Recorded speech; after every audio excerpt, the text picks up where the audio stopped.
Allegations resurfaced today against the RCMP in British Columbia, this time from an international human rights organization accusing Mounties in northern BC of physically and sexually assaulting women.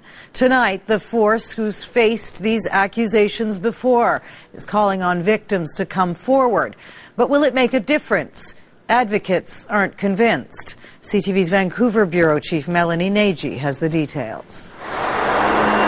BC's Highway 16 is often called the Highway of Tears for the 18 women, mostly Aboriginal, who have disappeared along this northern route since the 70s.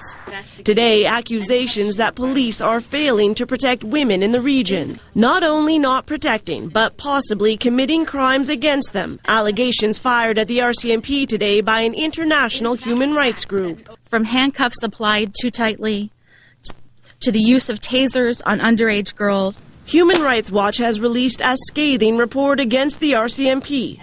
It is about the levels of fear that I and my colleague encountered in the North, levels that we found comparable to post-conflict situations like post-war Iraq. The organization visited 10 communities along Highway 16. At every stop, it claims it heard stories of police abuse. Human Rights Watch alleges a 12-year-old was attacked by a police dog. A teenager was punched repeatedly by an officer who had been called to help her. And a woman was taken from her town and raped by police.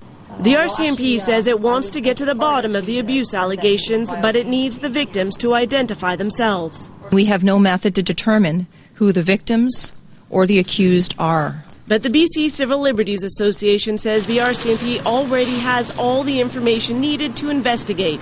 2 years ago, it released a similar report, citing some of the same allegations Human Rights Watch highlighted today. We're not aware of any actions that have been taken following our report. And we're really disappointed. Human Rights Watch is calling on the federal government to launch its own investigation into RCMP misconduct. Today, the Prime Minister says he's asked the Commission for Public Complaints against the RCMP to pursue the allegations and is calling on anyone with information to come forward. Lisa? Okay, Melanie Nagy on the RCMP.